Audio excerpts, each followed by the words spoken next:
Gabi na naman, naririto ko sa harapan nyo upang muli kong ipahayag ang isang katotohanan na hango sa buhay ng taong katulad mo na nakikinig.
bata.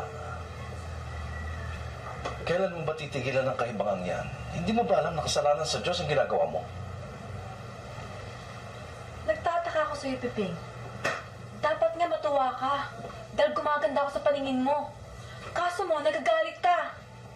Binibigyan naman kita para bumata ka rin, pero ayaw mo. Dahil may sa demonyong binibigay mo sa akin. Pilit mong binabago kung anong nakatakda para sa iyo. Lahat ng tao'y tumatanda. At natural lamang yun. Sa kanila natural. Sa'yo. Pero para sa akin, binigyan ako ng swerte para hindi tumanda. Ngayon, kung ayaw mo na ginagawa ko, huwag mo na lang akong pakialaman. Para hindi na tayo mag-away.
Linda? Si Margie to. O, kumusta ka na? Ikaw talaga, Margie, oh. Alam na alam mo boses ko. O, ba't ka napatawa? May plano ka na naman, ano? Labas tayo. Sundin kita dyan. Naiinis ako dito sa bahay, eh. Makulit si Piping. Margie, alam mo naman wala ako sa kondisyon ngayon, eh. Alam mo na, may problema ako. Iniwan na ako ni Alfred, eh, di ba?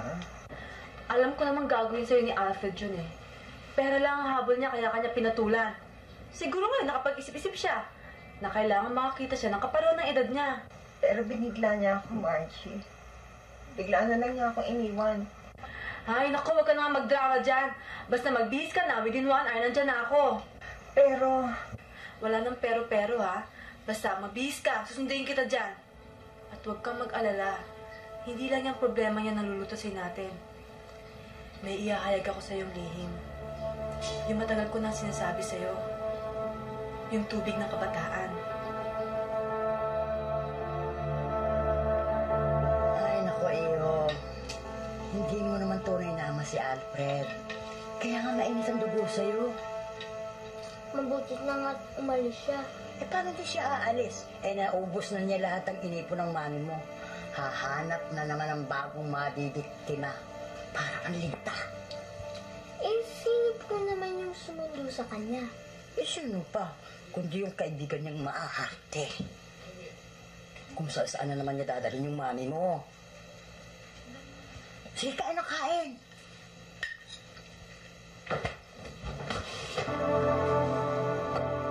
Mami?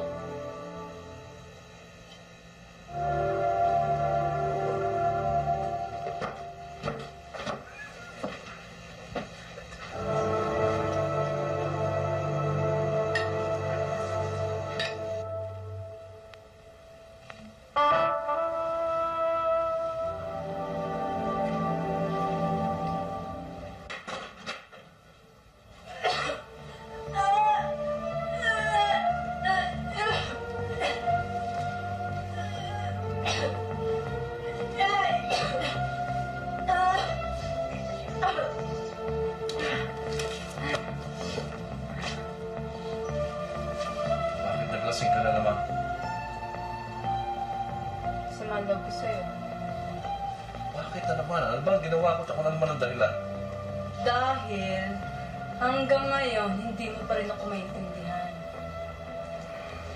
Ay, naku, Margie. Alam mo ba? Simula nang mapunta sa'yo at binasa mo ang aklat na itim na yun, nagbago ka na. Para kang dalaga kong mag-aarte. Nakakarinig ka na salita sa akin dahil parang hindi na tama ang ginagawa mong paglabas-labas ng bahay. Oo nga't bumata ka, gumanda ka. Pero saan galing ang lintik na kagandahan yan? Di ba sa demonyo? Bining-bingin na ako sa mga kaseserno mo. Panay ka dadat, namin mo sinasabi. Pero diba, tutok na ako. Pagod pa ako, gusto ko na matulog.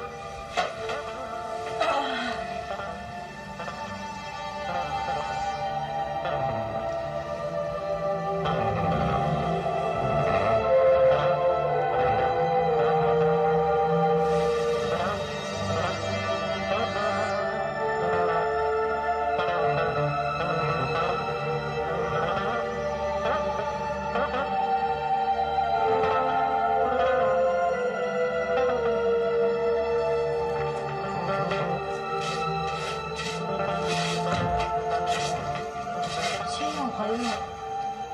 At anong ginagawa niyo rito? Hindi mo na ba ako nakikilala, Toya? Hindi ho. Ako si Ma'am Linda mo. Ha? Kayo ho? Pero, bakit ganyan? Bakit kayo gumanda at saka bumata? Talaga bang malaking ipinabago ko? Ang naku, ang laki-laki ho, oh. Teenager na teenager.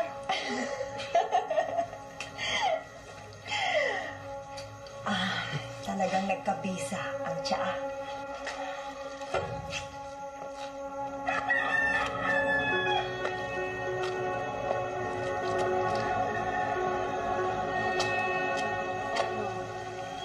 Tawagan na lang tayo bukas, ha? Huwag mo na intindihin masyado yung problema mo. Wala yun. Ito nga pala. Ito yung sinasabi ko sa'yo. Sikreto ko. Sikreto ng kabataan ko, kaya hindi ako tumatanda. Kita mo mukha ko, na-maintain ko ang katawan ko. Dahil dito. Pero pangako mo sa akin, ha? Wala kang kakaalam nito. Tayong dalawa lang nakakaalam ng liin nito, ha? Ang kalilimutan inumin yan, ha? O, sige, naghihintay na yung driver. Alis na ako sa'yo, ha?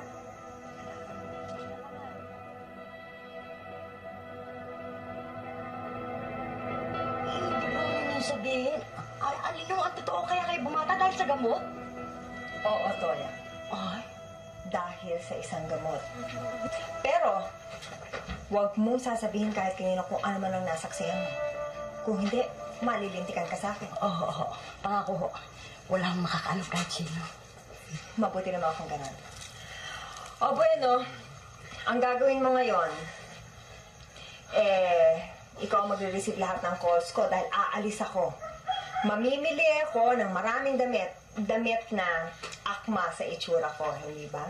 Oo, ang ganda-ganda niyo eh. Ay, siya nga po pala, may ginagawa pala ako sa labas. Sige, punta na ako muna ako ron. Wow! Maganda ng ma'am ko.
Boy, Anong kailangan nyo? andyan ba si Margie? Anak ka ba niya? Andyan ba mami mo? Hoy! Oo, ako si Benji. Kayo, sino? Bakit nyo hinahanap ang mami ko? Kasi may kukunin ako sa kanya eh. Andyan ba siya? Ilan taong ka na? Ako? Sa tingin mo, ilan? Mga early 20s? Medyo. Ang mami mo. Wala siya eh. May pinuntahan sila ni Dading kasal sa Makati. Teka muna, ano bang pangalan mo? Sasabihin ko na lang. Teka muna, mabuti pa, tumuloy ka na lang muna. Wag na lang kasi may pupuntahan pa ako eh. Ganito na lang gawin mo. Sabihin mo sa mami mo, pumunta dito si Linda, kaibigan niya. Alam na niya yon. Ayaw mo talagang tumuloy? Some other time na lang. Sige. Nice meeting you. Same here. Bye. Bye.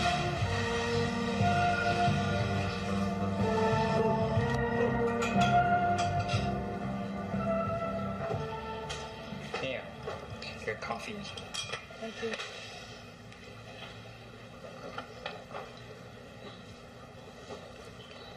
Mami, may kilala kang Linda. Nagpunta siya rito kanina, wala ka. Sabi niya, babalik na lang daw siya. Anong itsura niya? Ganda siya, Mami. Crush ko nga eh. Saka, Mami, kilala mo naman ako sa kanya. Type ko talaga eh.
Hello? Hello, Linda? Si Margie to. Oh, Margie. Buti tumawag ka. Kanina pa kita kinokontak eh. Bumalik na naman sa dati ang itsura ko. Kailangan ko makainom ulit. Kukunin ko sana yung ibibigay mo. Kaya lang wala ka naman. Parang meron tayong problema eh. Kasi parang nawalan ng bisa ang tubig. Ha? Anong tubig? Akala ko ba tsaa? Tsaa lang ang tawag ko kasi kulay tsaa nga yung tubig. Ay, ano nangyari? Ano nawalan ng bisa? Ay, naku, huwag ka na lang magtanong. May solusyon tayo. Alam mo, may binabasa akong isang itim na aklat galing sa isang manghuhula sa India. Doon ko nalaman ng sikreto. Kailangan maghandog tayo ng dugo ng isang taong kapapatay pa lamang. At magkakaroon muli ng bisa ang tubig. Anong gagawin natin? Gusto kong ikaw ang gumawa ng paraan. Kailangan magawa mo ito sa lalong madaling panahon para magkaroon tayo ng pag-asang bumatang muli. Ubos na bang lahat ang tsaa? Meron pa ako natitira dito pero hindi ko na ito pwedeng pamigay. Nireserva ko na ito para sa akin. Pero kailangan kong uminom. Gusto kong bumata uli. Basta, magdala ka dito ng dugo sa lalong madaling panahon. Bibigyan kita ng tubig. Papatay ako? Huwag kang maingay. Nasa telepono tayo. O sige, hintayin mo akong bukas. Dadating ako.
Gusto ko pa rito sa kwarto mo, Toya.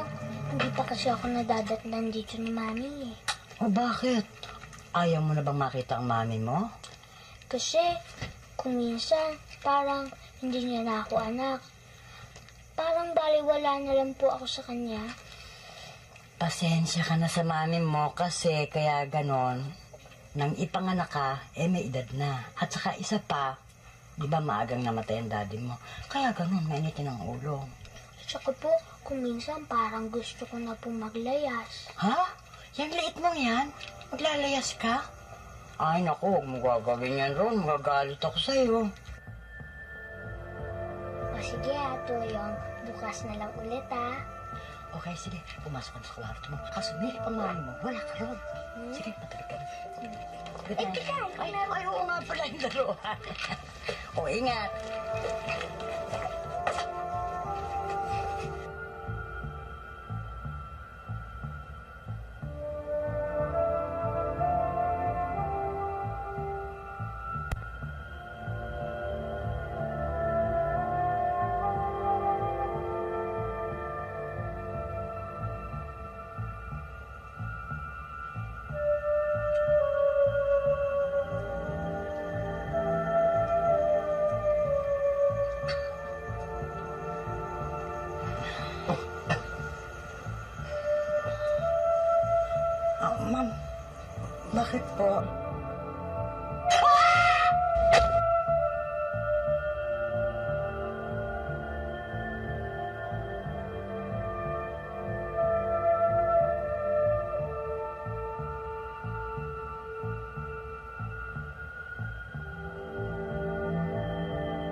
ginagawa mo dyan? Hindi ka pa kita naulinigan dyan, ah. Asan na yung nahanap ko? Asan na? Ano nahanap mo? Pwede ba, Pipi, huwag na tayo maglokohan pa? Alam mo ka na yung hanap ko. Asan na? Ilabas mo na! Okay, sasabihin ko sa'yo. Salamat. Asan na? Asan na yung itim na libro? Asan na?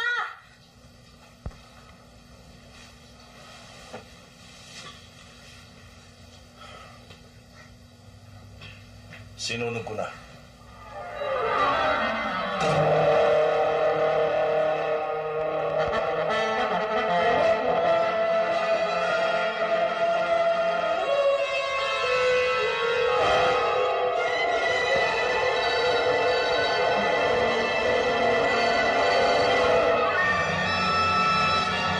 Paano naman, Mami? Talaga naman yata may sa demonyo yung librong yun eh.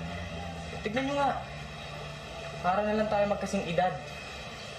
Pati pa naman ikaw, Benji, kung magkaya ka na rin sa daddy mo. Epekto na to ng gamot na iniinom ko para sa balat. Nakakapagtaka naman kasi talaga, Mami. Biglang-bigla na lang kayo bumata. Uy, Benji, huwag mo akong pakikialaman. Alam ko ginagawa ko. O sige, alis na ako. Tek mo na, Mami. Saan ba talaga kayo pupunta? Papasyalan ko lang si Linda. Linda. Mami, yung sinabi ko sa inyo, sabihin niyo sa kanya, gusto ko siyang maging kaibigan. Ha? Kapag hindi ka kumampi sa daddy mo at hindi ka gumaya sa kanya, pakikilala kita sa kanya. O sige, alis na ako. Bye.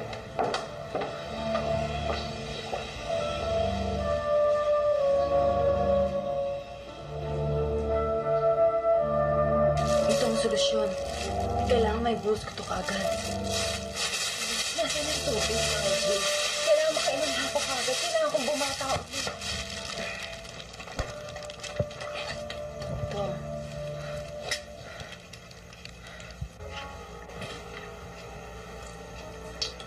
Kailangan bigyan mo ako ng marami nito para may reserba ako. Kapag nagkabisa na sinasabi ko sa'yo, kahit isang drum, bibigyan kita. Kailangan mo yung ko ito para magkabisa ka agad. O sige, aalis na ako, ha? Salamat, Margie. Maraming salamat. Kailangan magawa na natin ito kaagad, di ba?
Madali lang yun.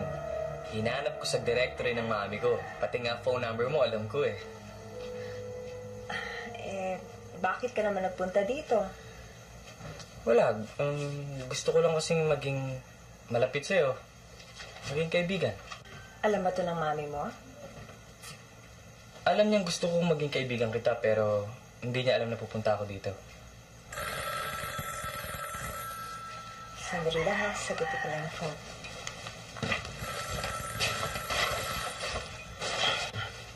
Hello? Hello, Linda? Si Margie to. Bakit? Walang lumabas eh. Hindi epektibo. Paano yan? Kailangan ko uminom. Tatanda na ako. Hindi siguro sapat na isang buhay lang. Gawin kaya nating dalawa.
Tayo. Anytime, darating si Piping, may kasamang pare. Mabuti pa, mamaya na lang natin ibuhos yan pag wala na yung pare. Doon na lang tayo sa kwarto ko. Sige na, bigyan mo na ako. Kailangan ko nang uminom. Nararamdaman ko. Tatanda na naman ako ulit. Ayoko tumanda, Margie. Paano mo na ng awa? Hindi pwede. Ito pwede ibigay sa'yo. Ako naman nangangailangan din. Tinan mo ko. Pag hindi pa nagkakabisa ang dumihan sa balon, wala na. Pag-asa, tayo na tayo. Ako, matanda na. Hindi pwede ibigay sa'yo. Margie, nakikiusap naman ako sa'yo. Gusto kong gumanti. Baka sakaling bumalik si Alfred sa akin. Gagantay ko, kailangan mo gumanti. Margie, parang nanangapabigyan mo na ako. Hati tayo. Gusto mo hati tayo. Hindi ka naman naubusan natin. Sige na naman, Margie. Sige na. Basta pala, mas kailangan ko to kesa sa'yo. Margie, maawitawan mo na. Ito eh, bitawan mo.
hanggang diyang ko winawakasan ang kanilang kasaysayan. Kung papaanong naganap ang lahat ng yan, ay siya kong naisulat sa aklat ng kamatayan. At maaaring ang kanilang kasaysayan ay maging kababalaghan sa inyo, katakataka, o kaya'y di ka panipaniwala. Subalit ang lahat ng yan ay naganap at aking naihayag sa inyo upang kapulutan ninyo kahit munting aral sa buhay. Maraming salamat sa inyong pagsubaybay at magandang gabi sa inyong lahat. Hanggang sa muli.